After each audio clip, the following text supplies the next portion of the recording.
வெண்பருத்தி நூலெடுத்து வாய் வெடிச்ச பூவெடுத்து நான் அணிஞ்சிட தொடுத்து வச்ச நடினமான மாலை இது.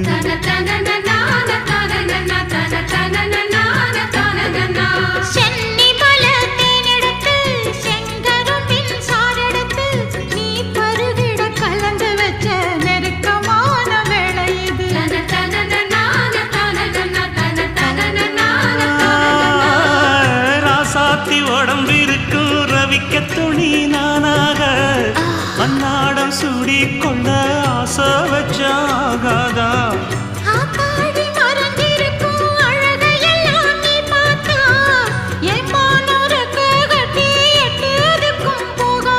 அடிச்சீனி சக்கரையே எட்டி நீயும் நிக்கிறையே நான் ஏங்கி ஏங்கி பார்க்கிறப்போ ராமி